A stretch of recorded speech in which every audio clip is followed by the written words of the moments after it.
नमस्कार दोस्तों, स्वागत है आपका हमारी यूट्यूब चैनल पर, जहां हम आपके लिए लाते हैं फिल्मों की कहानी, रोमांचक मूवी रिव्यू और मनोरंजन की दुनिया।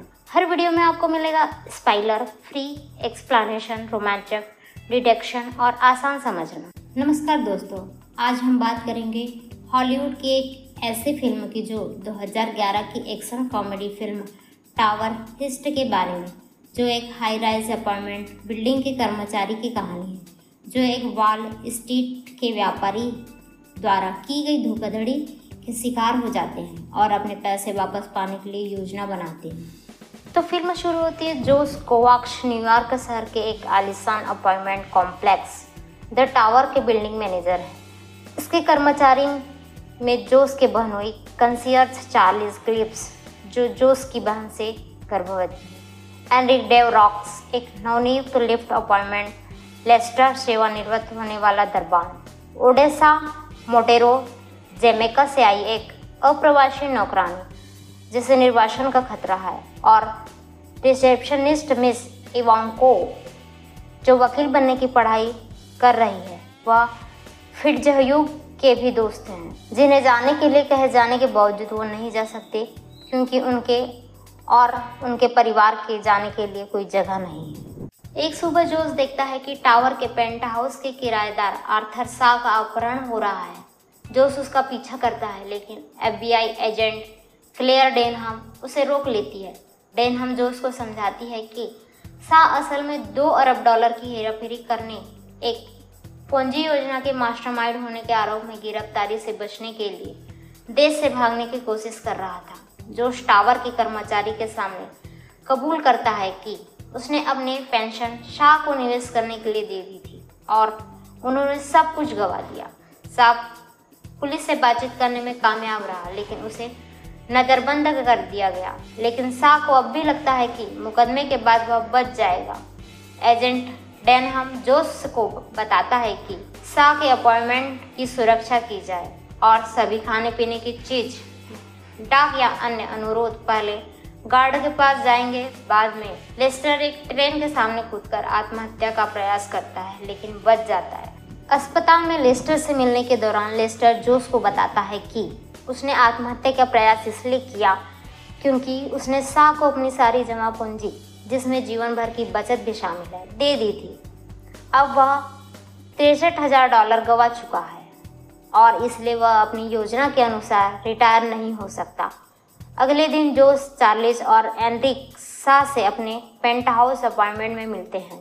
शॉ संवेदना तो जताता है, लेकिन लेस्टर के ठीक होने की बात पूछना भूल जाता है, इसीलिए उसकी संवेदनाएं पूरी तरह से गायब हो जाती है।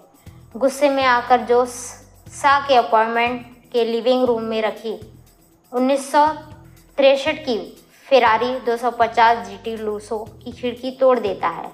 जोस के बॉस मिस्टर साइमन उसे और चार्लिस और एंड्रिक को नौकरी से निकाल देते हैं, जबकि जोस विरोध जताता है कि उनका इससे कोई लेना देना नहीं है।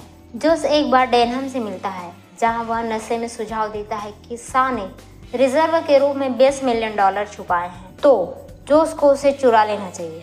जोस, चार्लिस, एंड्रिक और बेदखल टावर किराएदार मिस्टर फिट्जहग ने शॉ के कथित तिजोरी से पैसा खोजने और चुराने और सभी को उसके पैसे वापस देने की साजिश रची। वो जोस के बचपन के दोस्त स्लाइड से एक मामूली अपराधी हैं को शामिल करके अपने अनुभव की कमी को पूरा करते हैं। वह तब तक इस विचार से सहमत नहीं होता जब तक वह एक डकैती को उल्लेख नहीं देता।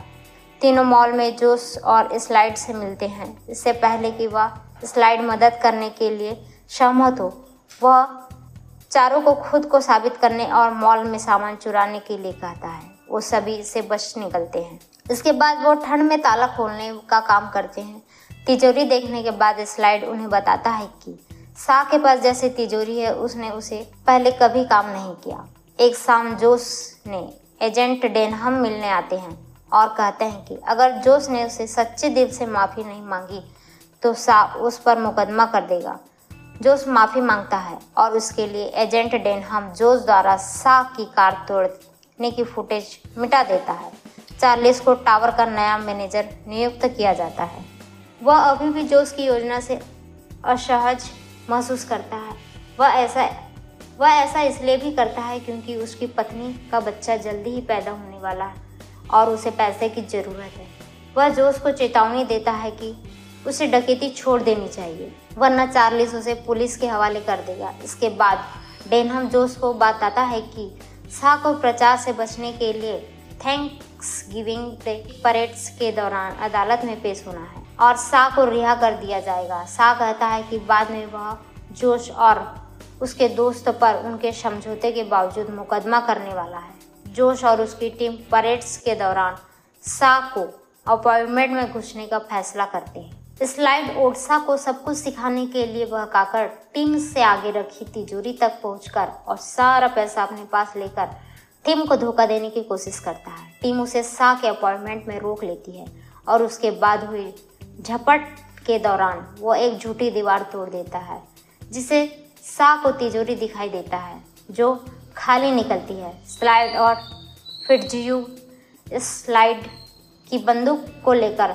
झगड़ते हैं, जिससे फिट्जह्यू गलती से गोली चला देता है और गोली फेरारी को हुड में लगती है, जिससे पैंट के नीचे सोना दिखाई देता है।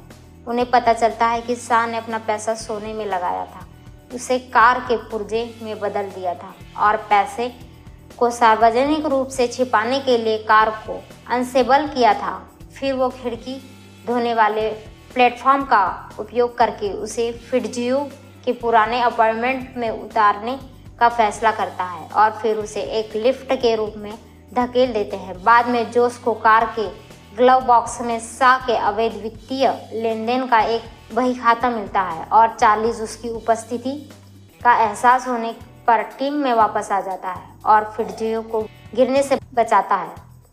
सा और एफबीआई वापस लौटते हैं और थैंक्सगिविंग डे की अदालत तारीख का खुलासा करते हैं, जो जोश की योजना का हिस्सा थी, क्योंकि जिस न्यायाधीश के मामले में अध्यक्षता करनी थी वह थैंक्सगिविंग के लिए बाहर गए हुए हैं।